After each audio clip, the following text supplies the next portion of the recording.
ടൂർണമെൻറ്റിലെ ഏറ്റവും strongest team എന്നാണ് താങ്കളുടെ ടീമിനെ എല്ലാവരും വിളിക്കുന്നത്. ഫൈനലിൽ ഇത് അഡീഷണൽ പ്രഷർ ക്രിയേറ്റ് ചെയ്യുമോ? എന്താണ് നിങ്ങളുടെ ഒരു ഫീലിംഗ്?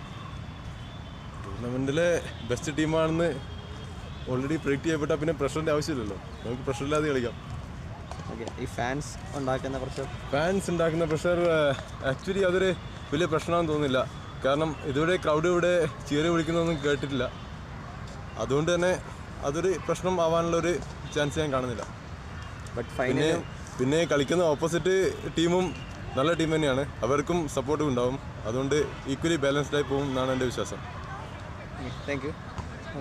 നിങ്ങൾ പല മാച്ചിലും വ്യത്യസ്തമായ ഫോർമേഷൻസാണ് കളിക്കുന്നത്. അതൊരു ഗുണമാണെന്നും കരുതപ്പെടാവുന്നതാണ്, എന്നാൽ അതൊരു ദോഷവുമാവുന്നതാണ്. എന്താണ് താങ്കളുടെ അഭിപ്രായം? ആക്ച്വലി സ്റ്റാർട്ടിങ് തൊട്ട് ഞങ്ങൾ ഡിഫറെൻറ്റ് ഫോർമേഷൻ, അത് ഒരു ഗെയിമിൽ തന്നെ ഞങ്ങൾ ഒന്നിൽ കൂടുതൽ ഫോർമേഷൻ ട്രൈ ചെയ്തിട്ടുണ്ട്. ആക്ച്വലി ഇപ്പോൾ നോക്കുന്ന സമയത്ത് നമ്മുടെ മനസ്സിൽ നമുക്ക് ഏറ്റവും കൂടുതൽ എഫക്റ്റീവായിട്ടുള്ളൊരു ഫോർമേഷൻ നമുക്കുണ്ട്. പക്ഷേ അതേ ഫോർമേഷനാണോ മറ്റുള്ളവരുടെ മനസ്സിൽ ഞങ്ങൾ കളിക്കാൻ പോകുന്നത് എന്നുള്ള ആ ഒരു പ്രഡിക്ഷൻ വ്യത്യാസമാണ്. അതെപ്പോഴും നമ്മുടെ ഓപ്പോണൻറ്റിനെ ഒരു ഫുൾ ടൈം ഒരു ഗസ്സിങ് ഗെയിം അവർക്ക് നൽകുന്നതായിരിക്കും. അപ്പോൾ അത് ഞങ്ങൾക്ക് എപ്പോഴും ഒരു അഡ്വാൻറ്റേജ് ആയിട്ടാണ് നമ്മൾ കാണുന്നത്. അപ്പോൾ ഫൈനൽ ഒപ്പോണൻസ് കോളം ടൈറ്റൻസ് ആണ്. അവരെക്കുറിച്ചുള്ള താങ്കളുടെ അഭിപ്രായം? ബിഡിങ്ങിന് ശേഷം ഏറ്റവും കുറവ് റേറ്റ് ചെയ്യപ്പെട്ടുള്ള ടീമായിരുന്നു. അവരുടെ കമ്മിറ്റ്മെൻറ്റ്സ് അവരുടെ സ്കില്ലിനേക്കാൾ കൂടുതലായതുകൊണ്ടാണ് അവരിവിടെ എത്തിയിട്ടുള്ളത്. അത് അവരുടെ ഫൈനൽ മാച്ചിലും കാണാവുന്നതാണ്. ഞങ്ങൾ കളിച്ചത് വെച്ചിട്ട് ഏറ്റവും ഞങ്ങൾക്ക് ബുദ്ധിമുട്ട് വന്നുള്ള ഒപ്പോണൻസാണ്. അതുകൊണ്ടാണ് ഞങ്ങൾ വളരെ സൂക്ഷിച്ചും കളിക്കുന്നത്. ഒരു ആവേശകരമായൊരു ഫൈനൽ നമ്മൾ കാണികൾക്ക് പ്രതീക്ഷിക്കാമെന്ന് വിശ്വസിക്കുന്നു. അതെ, ശരിക്കും. ഒരു മാനേജർ എന്ന നിലയിൽ താങ്കളുടെ ഫൈനൽ സ്കോർ പ്രഡിക്ഷൻ എന്തായിരുന്നു? ഫൈനൽ സ്കോർ പ്രഡിക്ഷൻ ബുദ്ധിമുട്ടാണ്. കാരണം നമ്മൾ ഇതുവരെ ഗെയിം സ്റ്റാർട്ട് ചെയ്തപ്പോൾ തൊട്ട് 0-0 ഡ്രോവും മാക്സിമം 1-1, 1-2 അതൊക്കെയാണ് പോയിട്ടുള്ളത്. പക്ഷേ അവസാന 2-3 ദിവസങ്ങളിൽ അത്യാവശ്യം കൂടുതൽ ഗോൾ സ്കോർ ചെയ്യപ്പെട്ടിട്ടുണ്ട്. പക്ഷേ ഫൈനലാകുന്ന സമയത്ത് രണ്ട് ടീമും വളരെ കോഷ്യസായി കളിക്കുന്നുണ്ട്. ഒരു ഗോൾ ഡിഫറൻസിലുള്ള ഒരു ജയം മാത്രമാണ് ഞാൻ പ്രതീക്ഷിക്കുന്നത്. ബിഡിങ്ങിലേക്ക് പോകുമ്പോൾ ആസ് എ മാനേജർ താങ്കൾ എന്ത് വില കൊടുത്തും ജാഫറിനെ മേടിക്കുമെന്ന് തീരുമാനിച്ചിരുന്നു? ഇല്ല, അത് ജാഫറിന് അവിടെ ബാക്കി പോയ 3 പേരെ വെച്ചിട്ട് ജാഫറിന് വില കുറവാണ്. കാരണം ഞാൻ നോക്കുന്ന സമയത്ത് അൻവറിന് 69, അർജുന് 76, ഈ ഒരു റേഞ്ച് വെച്ച് നോക്കുമ്പോൾ ഞാൻ കൊടുത്ത വില 49 കോടി ജാഫറിന് ഒരു മോശമല്ല എന്ന് തോന്നിയുകൊണ്ടാണ് ഞാൻ വാങ്ങിച്ചത്. അതല്ലാതെ എനിക്ക് ഒരു പർട്ടിക്കുലർ പ്ലെയർ എന്ന ഇതുണ്ടായിരുന്നില്ല.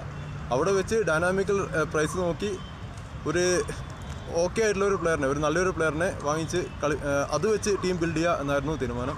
അതനുസരിച്ചാണ് ഞാൻ ജാഫറിനെ വാങ്ങിച്ചത്. എന്തായാലും താങ്കളുടെ ബിഡിങ് വളരെ പ്രശംസനീയാർഹമാണ്. താങ്കളുടെ ടീമിൽ ബിഡിങ്ങിന് ശേഷം എല്ലാ പ്ലേയേഴ്സും ആയതിനു ശേഷം അന്നത്തെക്കാളും ഇന്ന് വളരെയധികം ഇമ്പ്രൂവ്ഡായി കളിക്കുന്ന ഏത് പ്ലെയർ ആണെന്നാണ് താങ്കളുടെ അഭിപ്രായം? ഞങ്ങളെ ഗോൾ കീപ്പർ. ആദ്യം ബിഡ് ചെയ്യുന്നതിന് മുന്നേ ഞാൻ വിളിച്ച് ചോദിച്ചായിരുന്നു. അപ്പോൾ ഗോൾ കീപ്പർ നിന്ന് പരിചയമുണ്ടെന്ന് പറഞ്ഞു. പക്ഷേ ആദ്യ ദിവസം കണ്ടപ്പോൾ ആ ഒരു പരിചയമൊന്നും ഞാൻ ഗ്രൗണ്ടിൽ കണ്ടിട്ടുണ്ടായിരുന്നില്ല. പക്ഷേ പെർ ഡേ എല്ലാ ഗെയിമിലും വരുന്നതും അങ്ങനെ വളരെ വളരെ മെച്ചപ്പെട്ട് ഇന്ന് എനിക്ക് വളരെ വിശ്വാസത്തോടെ അവർ ഗോൾ കീപ്പ് ചെയ്യുന്ന സമയത്ത് എനിക്ക് ടെൻഷൻ ഇല്ലാതെ എനിക്ക് കാണാൻ പറ്റുന്നുണ്ട് പുറത്തുനിന്ന്. അപ്പോൾ ഗോൾ കീപ്പറാണ് ഞങ്ങളുടെ ഏറ്റവും മെച്ചപ്പെട്ടൊരു പ്ലെയർ. Thank you. ഫൈനലിന് മുമ്പ് നിങ്ങൾക്ക് ഒരു ദിവസം ഗ്യാപ്പ് ഉണ്ടായിരുന്നു. മറ്റേ ടീമിനെ വെച്ച് നോക്കുമ്പോൾ അവർക്ക് എലിമിനേറ്റർ മാച്ച് കളിക്കേണ്ടി വന്നിട്ടുണ്ട്. അത് ആ റെസ്റ്റ് ആക്ച്വലി ഒരു ഗുണമാണോ അതോ ആ ഒരു റിലാക്സ് ചെയ്ത് പോയോ ടീം? എന്താണ് താങ്കളുടെ അഭിപ്രായം? ആക്ച്വലി ഞങ്ങളത് ഒരു റിലാക്സേഷനാണ് യൂസ് ചെയ്തിട്ടുള്ളത്. പക്ഷേ എന്നാലും ഇന്നലെ ദിവസം ഞങ്ങൾ വന്ന ഒരു ഫുൾ ഗെയിം കളിച്ചു. അപ്പോൾ ആ ഒരു റിലാക്സേഷൻ നമ്മൾ ഓവർകം ചെയ്തിരിക്കുകയാണ്. ഇന്നലത്തെ ഒരു ദിവസം നമുക്ക് കിട്ടിയപ്പോൾ നമ്മൾ ഓവർകം ചെയ്തിരിക്കുകയാണ്. ജസ്റ്റ് SPL ഓർഗനൈസേഴ്സിനോടുള്ളൊരു ചോദ്യം, ഈ പ്രാവശ്യത്തെ ഓർഗനൈസേഴ്സിന് വേണ്ടിയിട്ടുള്ളൊരു ചോദ്യം, ഈ പ്രാവശ്യത്തെ SPLനെ കുറിച്ചുള്ള എന്തെങ്കിലും തോട്ട്സ്? ആക്ച്വലി കഴിഞ്ഞ വർഷത്തെ SPL ഓർഗനൈസേഴ്സ് എന്ന് പറയാൻ ഗ്രൂപ്പ് ഓഫ് പീപ്പിൾ ആയിരുന്നു. പക്ഷേ ഇപ്രാവശ്യം ആ ഒരു ഗ്രൂപ്പ് ഓഫ് പീപ്പിൾ എന്നത് വളരെ കുറഞ്ഞാണ് ഞാൻ കണ്ടത്. പലപ്പോഴും മൊത്തം ആദിലിൻ്റെ ചുമലയിൽ ആണ് വന്നിരിക്കുന്നത് എന്നുള്ളൊരു കളിക്കാൻ വന്ന സമയത്ത് ആദിൽ എല്ലാം കൂടി കഷ്ടപ്പെടുന്നതായിട്ടാണ് കണ്ടിരുന്നത്. അതിനൊരു ബാക്കപ്പ് വളരെ കുറച്ച് കിട്ടിയുള്ളൂ. അപ്പോൾ അടുത്ത പ്രാവശ്യം അങ്ങനെ ഒരാളുടെ ചുമലിലാവാതെ കുറച്ചും കൂടി ഒരു ടീം, അതായത് മുൻകൂട്ടി പരിചയമുള്ള ഒരു ടീമിനെ അങ്ങ് വെച്ച് കൊടുക്കുന്നതായിരുന്നു കുറച്ചും കൂടി നല്ലത്. ഈ ടൂർണമെൻറ്റിലെ ഒരു പ്രത്യേക അവാർഡാണ് പ്ലെയർ ഓഫ് ദി ടൂർണമെൻറ്റ്. താങ്കളുടെ അഭിപ്രായത്തിൽ ഏത് പ്ലെയറിനാണ് ഡിസർവ് ചെയ്യുന്നത്? ആദിൽ. കാരണം ആദിൽ കാരണമാണ് ആ ടീം ഒരുപാട് ഗോൾ സേവ് ചെയ്ത് അവരുടെ പോയിന്റ് ടേബിളിൽ താഴെ കിടന്നിടയ്ക്കെന്ന് ഇപ്പോഴും നിലവിൽ അതൊരു 4th പൊസിഷനിലേക്ക് എത്താൻ സാധിച്ചത്. ആദിലിൻ്റെ പകരം മറ്റേത് ഗോൾ കീപ്പർ ആയിരുന്നാലും അവരുടെ പല കളിയും അവർ തോക്കുകയോ ഡ്രോ ആവുകയോ ചെയ്യാമായിരുന്നു. അപ്പോൾ ആ ടീമിനെ ആ ഒരു ലെവലിൽ എത്തിച്ചത് ആദിലാണ്. വളരെയധികം ഫാൻ സപ്പോർട്ടുള്ള ടീമാണ് പാലാ സ്ട്രൈക്കേഴ്സ്. തങ്ങളുടെ ഫാൻസിനോട് എന്തെങ്കിലും പറയാനായിട്ട്? ചിയർ ചെയ്യുക, ഞങ്ങളെ മോട്ടിവേറ്റ് ചെയ്യുക. Thanks. All the best, Babu. Let us hope for a good final. Thank you. Thank you.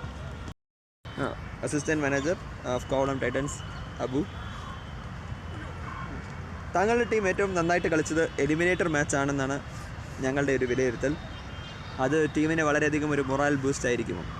തീർച്ചയായും. എലിമിനേറ്റർ വന്നിട്ട് നമ്മൾ ലീഗ് മത്സരങ്ങളിൽ ആകെ 4 ഗോളാണ്, 10 മത്സരങ്ങളിൽ 4 ഗോളാണ് സ്കോർ ചെയ്യാൻ സാധിച്ചത്. അത് പല കാരണങ്ങളുണ്ടാകും. പക്ഷേ എന്തായാലും ആ ഞങ്ങൾക്ക് കിട്ടിയ ചാൻസുകളെ ഗോളായിട്ട് കൺവേർട്ട് ചെയ്യുന്നതിൽ ടീമിന് പലപ്പോഴും ഒരു പരാജയം വന്നിട്ടുണ്ട്. പക്ഷേ എലിമിനേറ്ററിൽ ഞങ്ങൾക്ക് കിട്ടിയ ചാൻസുകളെ എല്ലാം കൺവേർട്ട് ചെയ്തു എന്നല്ല, എങ്കിൽ പോലും പരമാവധി ചാൻസുകൾ ഗോളാക്കി മാറ്റാൻ ടീമിന് സാധിച്ചിട്ടുണ്ട്. അപ്പോൾ ഒരു കളിയുടെ ആത്യന്തികമായ ലക്ഷ്യം എന്ന് പറയുന്നത് ഗോൾ സ്കോർ ചെയ്യുക എന്നുള്ളത് തന്നെയാണ്. അപ്പോൾ കളി ജയിക്കാനായാലും ഗോൾ സ്കോർ ചെയ്യുക എന്നുള്ളതാണ് ഫുട്ബോളിൻ്റെ ആത്യന്തികമായ ലക്ഷ്യം. അപ്പോൾ അങ്ങനെ ഒരു ഗോൾ സ്കോറിങ്ങിലേക്ക് ടീമിന് വരാൻ സാധിച്ചതിൽ ഒരുപാട് സന്തോഷമുണ്ട്. അത് തീർച്ചയായും ഫൈനൽ കളിക്കുമ്പോൾ ഞങ്ങൾക്കൊരു മൊറാൽ ബൂസ്റ്റ് ആയിരിക്കും. പാലാ സ്ട്രൈക്കേഴ്സിനെ ടഫസ്റ്റ് ടീമെന്ന് കോവളം ടൈറ്റൻസിൻ്റെ മാനേജർ കഴിഞ്ഞ ഇൻ്റർവ്യൂവിൽ പറഞ്ഞിരുന്നു. ഫൈനൽ അവരെ നേരിടുമ്പോൾ അങ്ങനെ ഒരു സ്റ്റേറ്റ്മെൻറ്റ് താങ്കൾ പറഞ്ഞതിൽ ദുഃഖിക്കുന്നുണ്ടോ, അതോ സ്റ്റേറ്റ്മെൻറ്റ് തിരുത്താൻ താല്പര്യമുണ്ടോ, അതോ അക്സെപ്റ്റ് ചെയ്യുന്നു അവരൊരു ടഫസ്റ്റ് ഒപ്പോണൻ്റ് ആണെന്ന്? തീർച്ചയായും അത് അക്സെപ്റ്റ് ചെയ്തുകൊണ്ട് തന്നെ മുന്നോട്ട് പോകാനാണ് താല്പര്യം. അവർ നല്ല ടീമാണ്, നല്ല ടാലൻ്റുള്ള ടീമാണ്, നന്നായി കളിക്കുന്ന ടീമാണ്. അപ്പോൾ തീർച്ചയായും ഒരു ടഫസ്റ്റ് ഒപ്പോണൻറ്റ് തന്നെയാണ് നമ്മുടെ മുന്നിൽ നിന്നുള്ളത്. ഒരിക്കലും ഒരു പ്രഷറല്ല, മറിച്ച് ഒരു നന്നായി കളിക്കാനുള്ള ഒരു പ്രചോദനമായിട്ട് എനിക്ക് തോന്നിയിട്ടുള്ളൂ. അതുകൊണ്ട് തന്നെ ടഫസ്റ്റ് ഒപ്പോണൻ്റ് എന്ന് പറയുന്നതിൽ യാതൊരു തെറ്റുമില്ല. ഇത് തീർച്ചയായും കരുത്തരായ എതിരാളികൾ തന്നെയാണ്. ഫൈനലിൽ താങ്കൾ ജയിക്കുമെന്ന് തന്നെയാണ് പ്രതീക്ഷ. എന്നാലും ഒരു എക്സ്പെക്റ്റഡ് സ്കോർ എന്തായിരിക്കും താങ്കളുടെ? എക്സ്പെക്റ്റഡ് സ്കോർ എനിക്ക് തോന്നുന്നു 20 മിനിറ്റുള്ള 2 ഹാഫുകളാണ്. കുറച്ച് സമയം കൂടുതലുണ്ട്. എന്നാലും ഒരു എക്സ്പെക്റ്റഡ് സ്കോർ എന്ന് പറയുന്നത് 1-0 ആയിരിക്കും എന്നാണ് എൻ്റെ പ്രതീക്ഷ. ടീം ബിഡിങ് കഴിഞ്ഞപ്പോൾ കോവളം ടൈറ്റൻസിനെ കുറിച്ച് അത്രയ്ക്കധികം അഭിപ്രായമില്ല എങ്കിലും ഇപ്പോൾ ഫൈനലിൽ എത്തിയിരിക്കുകയാണ്. അപ്പോൾ അന്നിൽ നിന്നും ഇന്ന് ഏറ്റവും അധികം താങ്കളുടെ ടീമിൽ ഇമ്പ്രൂവ്ഡ് ആയിട്ടുള്ള പ്ലെയർ ആരാണ്? അങ്ങനെ ഒരാളുടെ പേര് പറയുക ബുദ്ധിമുട്ടായിരിക്കും. കാര്യം ബിഡിങ് കഴിഞ്ഞപ്പോൾ കോവളം ടൈറ്റൻസിൻ്റെ ലൈനപ്പ് എടുത്ത് നോക്കിക്കഴിഞ്ഞാൽ SPL കളിച്ചിട്ടുള്ള 4-5 പേര് മാത്രമേ ഉണ്ടായിരുന്നുള്ളൂ. പലരും ആദ്യമായിട്ട് ഫുട്ബോൾ കളിക്കുന്നു, അല്ലെങ്കിൽ ഫുട്ബോൾ ഒരു പാഷൻ ആയതുകൊണ്ട് രജിസ്റ്റർ ചെയ്തവരാണ്. ആദ്യമായിട്ട് ഗ്രൗണ്ടിലേക്ക് വരുന്നവരുണ്ട്, ഇതുവരെ SPL കളിച്ച് പരിചയമില്ലാത്തവരുണ്ട്, അപ്പോൾ മാച്ച് പ്രഷർ അറിയാത്തവരുണ്ട്. അപ്പോൾ ടീം ലൈനപ്പ് നോക്കിക്കഴിഞ്ഞാൽ നമുക്കറിയാം ഒരുപാട് പരിചയക്കുറവുള്ള ഒരു ടീമായിരുന്നു. പക്ഷെ അതിൽ നിന്ന് ഞങ്ങളുടെ ക്യാപ്റ്റൻ അനൂപ് തോമസ് ഒരുപാട് ടീമിനെ ബിൽഡ് ചെയ്ത് കൊണ്ടുവന്നിട്ടുണ്ട്. എല്ലാവരും നന്നായിട്ട് തന്നെ ഇമ്പ്രൂവ് ചെയ്തിട്ടുണ്ട്. അതിൽ ഒരാളുടെ പേര് പറയുക കുറച്ച് ബുദ്ധിമുട്ടായിരിക്കും. എങ്കിലും എനിക്ക് തോന്നുന്നു വിജയരാജ് ആയിരിക്കും ഏറ്റവും നന്നായി ഇമ്പ്രൂവ് ചെയ്തിട്ടുള്ളത്. ബാക്കി ഇപ്പോൾ രാഹുൽ ശശി ആയാലും ജോർജിനായാലും നല്ല പ്ലെയേഴ്സാണ്. അവരുടെ മാക്സിമം എഫേർട്ട് ടീമിന് കൊടുക്കുന്നുണ്ട്. പക്ഷേ ഒരു പ്ലെയർ എന്ന നിലയിൽ ഏറ്റവും നന്നായി ഇമ്പ്രൂവ് ചെയ്തത് വിജയരാജ് തന്നെയായിരിക്കും. കഴിഞ്ഞ കളിയിൽ നിങ്ങൾ വളരെ വ്യത്യസ്തമായി യാഷിൻ എന്ന് പറഞ്ഞ മുൻപേ സ്ട്രൈക്കർ കളിച്ചിട്ടുള്ള പ്ലേയേഴ്സിനെ റൈറ്റ് ബാക്കിലേക്ക് മാറ്റുകയുണ്ടായി. അതൊരു വ്യത്യസ്തമായ സ്ട്രാറ്റജി ആയിരുന്നു. അത് ഈ കളിയിൽ വീണ്ടും ഞങ്ങൾ പ്രതീക്ഷിക്കുന്നുണ്ടോ? ആ സ്ട്രാറ്റജിയെക്കുറിച്ച് പറയാൻ ഞാൻ തൽക്കാലം ആളല്ല. എങ്കിൽ പോലും ഒരു കാര്യം പറയാം, യാഷിൻ പിന്നിലേക്ക് വന്നപ്പോൾ കളിയുടെ ഗതി ഒരുപാട് മാറി. നല്ല ബോളുകൾ മുന്നിലേക്ക് വരാൻ തുടങ്ങി. യാഷിന് കുറച്ചുകൂടെ സമയമെടുത്ത് പാസുകൾ കൊടുക്കാൻ തുടങ്ങി. തീർച്ചയായും അതൊരു ഫലപ്രദമായ സ്ട്രാറ്റജി ആയിട്ട് തോന്നുന്നുണ്ട്. ഫൈനലിൽ പരീക്ഷിക്കാവുന്ന ഒരു തന്ത്രം തന്നെയാണത്.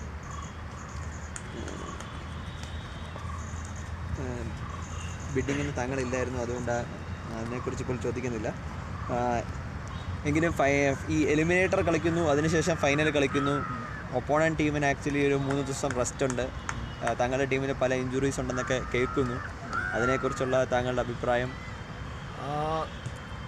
മത്സര പരിചയം ആക്ച്വലി ഞങ്ങളുടെ ഒപ്പോണൻസ് ഒരു നോക്കൗട്ട് മാച്ച് ഇതുവരെ കളിച്ചിട്ടില്ല. ലീഗ് മാച്ചസ് മാത്രം കളിച്ചാണ് അവർ ഫൈനലിലേക്ക് എത്തിയിരിക്കുന്നത്. ഒരു നോക്കൗട്ട് മാച്ചിൻ്റെ മാച്ച് പ്രഷർ ടീമിന് എക്സ്പീരിയൻസ് ചെയ്യാൻ പറ്റുന്നത് അതൊരു നല്ല കാര്യമായിട്ടാണ് ഞാൻ കൺസിഡർ ചെയ്തത്. പിന്നെ പരിക്കുകളുടെ കാര്യം, ചില പ്ലെയേഴ്സിന് പരിക്കുകളുണ്ട്, പക്ഷേ അവരത് നല്ല റിക്കവറായിട്ട് അവരുടെ ഫുൾ പൊട്ടൻഷ്യലും ഫുൾ ടാലൻറ്റിലും ഫൈനലിൽ കളിക്കാൻ പറ്റുമെന്ന് തന്നെയാണ് ഞാൻ പ്രതീക്ഷിക്കുന്നത്. ഫൈനൽ മാച്ചിന് താങ്കളുടെ ടീമിലുള്ള എല്ലാ പ്ലേയേഴ്സും അവൈലബിൾ ആണോ? അതെ, അവൈലബിൾ, എല്ലാവരും. SPL ഓർഗനൈസേഴ്സിനെ കുറിച്ച് എന്തെങ്കിലും തോട്ട്സ്, എന്തെങ്കിലും കമൻറ്റ്സ്? SPL ഓർഗനൈസേഴ്സ് ആക്ച്വലി കഴിഞ്ഞ 3 വർഷമായിട്ട് ഞാൻ SPLുമായിട്ട് അസോസിയേറ്റ് ചെയ്ത് എന്തെങ്കിലുമൊക്കെ ചെയ്തിട്ടുണ്ട്. ആദ്യമായിട്ടാണ് ഒരു ടീമുമായിട്ട് ബന്ധപ്പെട്ട് പ്രവർത്തിക്കുന്നതെങ്കിലും കഴിഞ്ഞ 2 SPLലും ഞാൻ ഓർഗനൈസേഷൻ ലെവലിൽ സഹായിച്ചിട്ടുണ്ട്. ഇത്തവണത്തെ SPLലും എല്ലാ തവണത്തെയും പോലെ വളരെ വെൽ മാനേജ്ഡ് ആയിരുന്നു എന്ന് തന്നെ പറയേണ്ടിയിരിക്കുന്നു. കൃത്യസമയത്ത് തന്നെ മാച്ചുകൾ തുടങ്ങാൻ സാധിച്ചു. ഒരു ദിവസം ഒഴിച്ച് ബാക്കി അതൊന്നും ഒരു പവർ പ്രോബ്ലം ഉണ്ടായതുകൊണ്ട് അല്ലാത്ത എല്ലാ ദിവസങ്ങളിലും കൃത്യസമയത്ത് മാച്ചുകൾ തുടങ്ങാൻ സാധിച്ചു. ഗ്രൗണ്ട് വരയ്ക്കുന്നതിലായാലും മറ്റ് സൗകര്യങ്ങളിലായാലും, ഇപ്പോൾ ഇഞ്ചുറി വന്നു കഴിഞ്ഞാൽ ഫസ്റ്റ് എയ്ഡ് കിറ്റിലായാലും, അങ്ങനെ എല്ലാ മേഖലയിലും, ഇപ്പോൾ ഓൺലൈൻ ആയിട്ടായാലും വളരെ നല്ല സപ്പോർട്ടായിരുന്നു.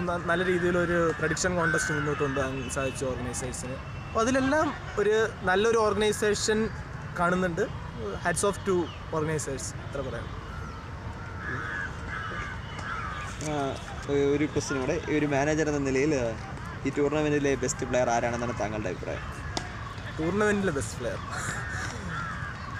അല്പം ബുദ്ധിമുട്ടുള്ളൊരു ക്വസ്റ്റ്യനാണ്. കാര്യം ഒരുപാട് നല്ല പ്ലെയേഴ്സ് സിമ കമ്മ്യൂണിറ്റിയിൽ നിന്ന് ഒരുപാട് നല്ല ഫുട്ബോൾ പ്ലെയേഴ്സ് കളിക്കുന്നൊരു ടൂർണമെൻറ്റാണ്. ഏറ്റവും നല്ല പ്ലെയർ ആരാണെന്നുള്ളൊരു ചോദ്യം കുറച്ച് ബുദ്ധിമുട്ടാണ് ആക്ച്വലി അതിനൊരു ഉത്തരം കണ്ടെത്താനായിട്ട്. എങ്കിലും എനിക്ക് പേഴ്സണലി നല്ല കളി ഏറ്റവും നന്നായിട്ട് തോന്നിയത് അഖിൽ ഗോപാൽ മഞ്ചേരി അക്കിച്ചേട്ടൻ്റെയാണ്. അക്കിച്ചേട്ടൻ്റെ കളി ഇപ്പോൾ ടീമായിട്ട് കളിക്കുന്നതിൽ, ഒറ്റയ്ക്ക് ഒരു മൂവ് ഉണ്ടാക്കുന്നതിനേക്കാൾ കൂടുതൽ നല്ല പാസുകളിട്ട് കളിക്കുന്ന അങ്ങനെ അഖിൽ ചേട്ടൻ്റെ കളിയാണ് എനിക്ക് തോന്നുന്നത്. അഖിൽ ചേട്ടനായിരിക്കാം ഒരുപക്ഷെ, ഞാൻ ഒരാളെ പറയാം, അങ്ങനെ പലരുണ്ട്, ഒരുപാട് പേരുണ്ട്. ഈവൻ ഒരുപാട് പേരുടെ പേര് പറയേണ്ടിയിരിക്കുന്നു നന്നായി കളിച്ച ആരാണെന്ന് ചോദിച്ചു കഴിഞ്ഞാൽ. പക്ഷേ ഒരാളുടെ പേര് എടുത്തു പറയാൻ പറഞ്ഞാൽ ഞാൻ അഖിൽ ചേട്ടൻ്റെ. കോളം ടൈറ്റൻസ് എലിമിനേറ്റർ മാച്ചോടെ അവരുടെ ഫാൻ ബേസ് ഇൻക്രീസ് ചെയ്തിരിക്കുന്നു എന്നാണ് ഞങ്ങൾക്ക് അറിവ് കിട്ടിയിരിക്കുന്നത്. ഫാൻസിനോട് എന്തെങ്കിലും പറയാനായിട്ട്? ഫാൻസിനോട് പറയാനായിട്ട് തീർച്ചയായും ഒരുപാട് സപ്പോർട്ടേഴ്സ് ഉണ്ട് കോളം ടൈറ്റൻസിന്. ഇപ്പോൾ ഒരുപാട് പേര് ഇങ്ങനെ നന്നായി കളിക്കുക, ഫൈനൽ നന്നായി ചെയ്യുക എന്നെല്ലാം പറയുന്നുണ്ട്. ഫാൻസിനോട് പറയാനുള്ളത്, നിങ്ങൾ കളി കാണുക, ഫുട്ബോളിനെ സപ്പോർട്ട് ചെയ്യുക, ടീമിനെ സപ്പോർട്ട് ചെയ്യുക. ആഫ്റ്റർ ഓൾ നല്ലൊരു കളി പ്രതീക്ഷിച്ച് വരിക. We promise we can deliver our best. Thank you, Abu, and all the best for final. Thank you.